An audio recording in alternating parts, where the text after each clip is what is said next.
அனைவருக்கும் வணக்கம். நான் முனைவர் ஆர் கௌரி. இன்று நாம் காண இருக்கும் நாயன்மார் அப்பூதியடிகள் ஆவார். அப்பூதியடிகளார் திருநாவுக்கரசு மீது மிகுந்த பக்தி கொண்டவர். சிவனை வணங்குவதை சிவன் அடியார்கள் வணங்குவது சாலச் சிறந்தது உணர்ந்து திருநாவுக்கரசு பெயரில் தண்ணீர் பந்தரங்கள், சத்திரங்கள், சாவடிகள் என்று தன் புதல்வனுக்கு கூட அப்பெயரை சூட்டி மகிழ்கிறார்.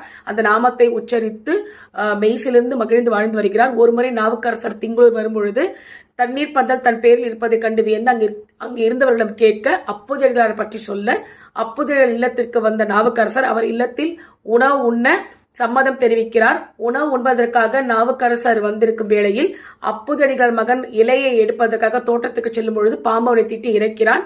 இதை அறிந்த நாவுக்கரசர் தன் தமிழின் மூலமாக சிவபக்தியின் மூலமாக அந்த மகனுக்கு மீண்டும் உயிர் கொடுக்கிறார்.